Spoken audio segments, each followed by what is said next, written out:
నమస్తే. ఈరోజు మన స్టూడియోలో ప్రముఖ తంత్ర జ్యోతిష్యులు, జ్యోతిష రత్న, జ్యోతిష సామ్రాట్ చింతా రుక్మాన్ గదరావు గారు మనతో ఉన్నారు. గురుగారితో మాట్లాడదాం. నమస్కారం గురుగారు. మాతృదేవోభవ, పితృదేవోభవ, ఆచార్య దేవోభవ. గురుగారు, శ్రీ విశ్వవాసు నామ సంవత్సరం ఈ సంవత్సరం అంతా కూడా మకర రాశి వారికి ఎలాంటి ఫలితాలు ఉండబోతున్నాయి గురుగారు? ఈ 2025-26 సంవత్సరం విశ్వవసనామ సంవత్సరం ఉగాది శుభాకాంక్షలు మకర రాశి వాళ్ళకి తెలియజేసుకుంటున్నాము.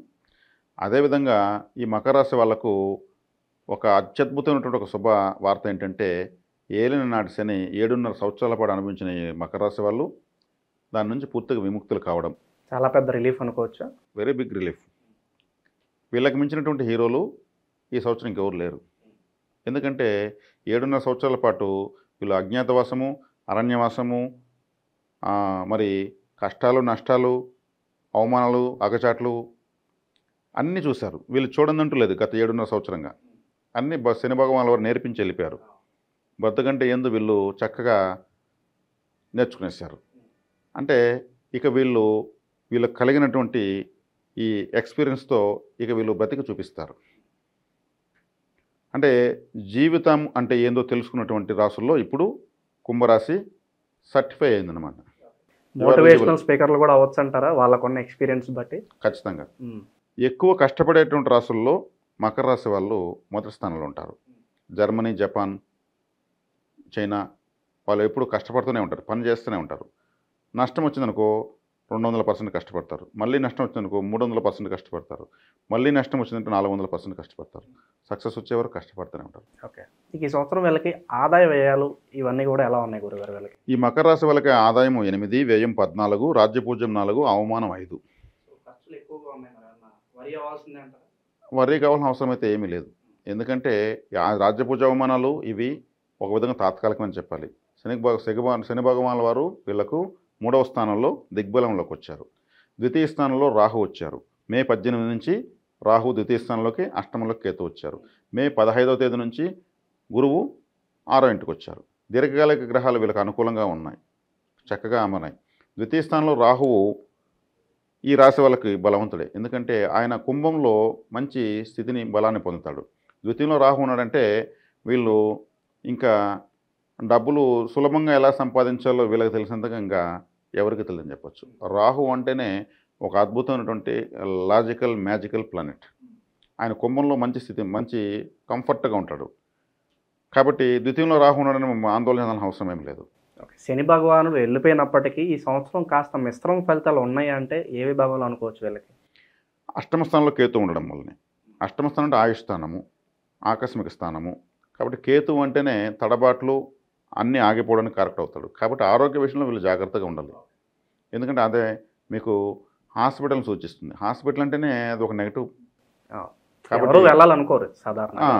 ఆసుపత్రికి ఎవరు వెళ్ళాలనుకోరు. ఆసుపత్రికి వెళ్ళొస్తే కూడా మనము స్నానం చేసి ఇంట్లోకి రావడం బెటరు, కాళ్ళకు చేతులను కడుక్కొని రావడం బెటరు. అక్కడ ఎంతోమంది శోకాన్ని నిండి ఉంటుంది. ఆ స్థానంలో కేతు రావడం ఒకటి వీళ్ళకు ఎక్కువ తడబాటు. ఆ కేతు గ్రహ పరిహారానికి వీళ్ళు విఘ్నేశ్వర ఆరాధన విశేషం చేయాలి. విఘ్నేశ్వరుడికి కొబ్బరికాయలతో తయారు చేసిన మాలను వేసి ఆరాధించాలి. అదేవిధంగా షుగర్ కేన్, చెరుకు పిచ్చలతో ఒక మాల చేసి వేయడం మంచిది.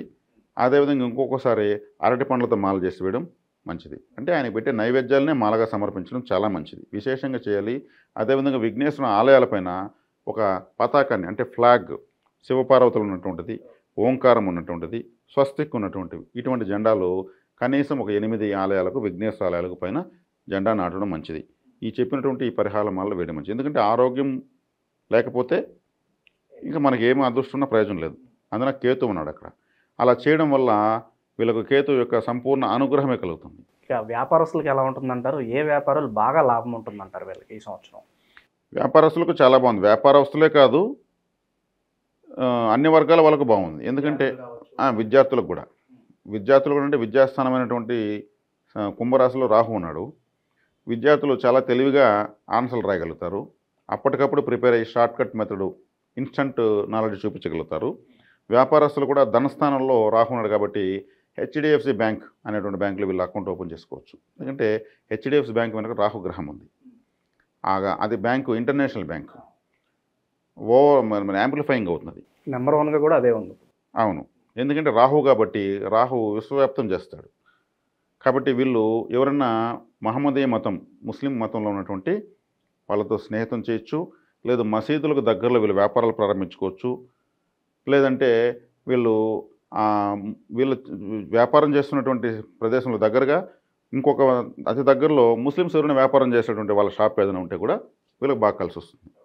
అంటే రాహు అంటేనే మహమ్మదీయులు, వాళ్ళకి సమీపంగా వీళ్ళు ఏదైనా ఉండగలిగితే ఎనర్జీ లెవెల్ బాగా కనెక్ట్ అవుతుంది. కాబట్టి రాహుగ్రహాన్ని యాక్టివేట్ చేసుకోవడం చాలా ఇంపార్టెంట్. రాహు ద్వితీయంలో ఉన్నాడు, ధనం చేయని ఇస్తాడంటే ఇవ్వడు. వీళ్ళు దాన్ని ఎలా అనుకూలంగా మార్చుకోవాలి నేను మెథడ్స్ చెప్పించాను. ఆ మెథడ్స్ ప్రకారం అయితే విశేషంగా డబ్బులు ఇస్తాడు రాహు. ఇక ఆకస్మిక ధనలాభం కావచ్చు, అనుకోని ప్రయాణాలు కావచ్చు, ఇవి ఏమన్నా సూచిస్తున్నాయి వాళ్ళకి? ఖచ్చితంగా సూచిస్తున్నాయి. ఆకస్మిక ధనలాభం వీళ్ళకు ఉంది. ఎందుకంటే రాహు ద్వితీయంలో ఉన్నాడు, ధనస్థానంలో ఉన్నాడు, బ్యాంక్ పాస్బుక్, ఏటీఎం ఇవంతా కూడా ద్వితీయ స్థానం సూచిస్తుంది. వీళ్ళు ముష్టాన్న భోజనం కూడా చేస్తారు. అంటే రాహు అంటే ఫుడ్ అని చెప్పాను మీకు, తను ఇష్టపడి తింటాడనమాట. ఈ రాహు ఇక్కడ ఉన్నప్పుడు ఏమవుతుంది, రసము, సాంబారు, మజ్జిగ, ఇంకా నెయ్యి అన్నీ మిక్సింగ్ చేసి తినాలనిపిస్తుంది. ఇది ఎలా ఉంటుందో ప్రయోగాలు చేస్తారు తినేటువంటి తిండిలో. కొత్తగా ఏదైనా ఎక్స్పీరియన్స్ చేయాలి, ఎక్స్పెరిమెంట్లు చేయాలంటే తిండి విషయంలో ఎక్స్పెరిమెంట్ చేసేదంతా రాహు ద్వితీయంలో ఉన్నప్పుడే చేస్తారు. అంటే సాంబార్ ఒకసారి, రసం ఒకసారి ఇలా వేసుకుని ఒక్కోసారి కాకుండా అన్నీ కూడా కలిపి తింటారు వీళ్ళు. కొత్త కొత్త ప్రయోగాలు చేస్తారు. కాబట్టి రకరకాల రుచికరమైనటువంటి ప్రత్యేకమైనటువంటి ఆహారం తినే దాంట్లో కూడా వీళ్ళకు అదృష్టం బాగుంది. రాహు ప్రయోగాలకు ప్రధాన గ్రహంగా చెప్పచ్చు. ఇక వైవాహిక జీవితం ఎలా ఉండబోతుంది, అండ్ ఆస్తి పంపకాల్లో ఇబ్బందులు ఉన్న వాళ్ళకు ఆస్తులు రావడానికి ఏదన్నా ఆస్కారం కనిపిస్తుంది? అంటే ఆస్తి విషయాల్లో మాత్రం వీళ్ళకి ఎప్పుడు కన్ఫ్యూజన్స్ ఉంటాయి. వీళ్ళ పేరుతో పెట్టుకోవడం కన్నా వీళ్ళకు ఇంట్లో భార్య పేరుతోనో ఇంకొకరి పేరుతోనో పెట్టడం బెటర్. ఎందుకంటే వీళ్ళకు 4వ స్థానం మేషం కావడం వల్లనే ఆస్తులు, గృహము, సొంత గ్రామము, బంధువులు కలిసి రాడు. వీళ్ళు ఎక్కువ కష్టము తక్కువ ఫలితము, ఎక్కువ కష్టము తక్కువ గుర్తింపుతో బతికే రాశులలో మేషరాశి వాళ్ళు, మకర రాశి వాళ్ళు మొదటి వరుసలో ఉంటారు. కానీ ఈ సంవత్సరము గోచార ఫలితాల్లో రాహు వచ్చాడు కాబట్టి ఆ రాహువు వీళ్ళకు చక్కటి శుభ ఫలితాలు ఇస్తాడు. ఆస్తిపాస్తుల విషయంలో మాత్రం ఇది గోచారం తాత్కాలికమే. జన్మ వీళ్ళకి బై బర్త్ వచ్చేటువంటి ఫలితం ఏంటంటే పెద్దగా వీళ్ళకి కలిసి రావు. వీళ్ళదే అనిపించింది, వీళ్ళది కాదు. వీళ్ళకి బినామీలు బాగా కలిసి వస్తారు. ఆ క్రెడిట్ వీళ్ళకి కంప్లీట్గా దక్కదు, వీళ్ళకి దక్కదు. వీళ్ళతో పెట్టుకుంటే సమస్యలు ఉంటాయి. వీళ్ళది కాకుండా వీళ్ళ కుటుంబ సభ్యులతో వీళ్ళకి నమ్మకమైన వాళ్ళ పేరుతో పెట్టుకున్న కలిసి వస్తాయి. వీళ్ళు వేరే వాళ్ళకు ఇచ్చే సలహాలు బాగా ఉపయోగపడతాయి. వేరే వాళ్ళకి ఎంత కష్టమైనవి తీర్చడంలో మకర రాశి వాళ్ళు చాలా గొప్ప వాళ్ళు. వీళ్ళ సమస్యను వీళ్ళు తీర్చుకోవడంలో మాత్రం తీర్చుకోలేకపోతారు. సో పక్క వాళ్ళకి ఎక్కువ ఉపయోగపడతారు వీళ్ళు. అవును. ఓకే. ఇక శుభకార్యాల పరిస్థితి ఏంటి గురుగారు ఈ సంవత్సరంలో? శుభకార్యాలు చక్కగా జరుగుతాయండి. ఎందుకంటే కుటుంబ స్థానంలో రాహు వచ్చాడు. ఆ రాహు వచ్చాడు, వీళ్ళు ఒక జరగదనుకున్న శుభకార్యాన్ని కూడా 4 అబద్ధాలని చెప్పని జరిపించేస్తారు. ఆ టైంకి మరి డబ్బు అంతా కూడా అన్ని సర్దుబాటు అవుతాయి. డబ్బే లేకపోయినా కూడా చేసేస్తారు వీళ్ళు.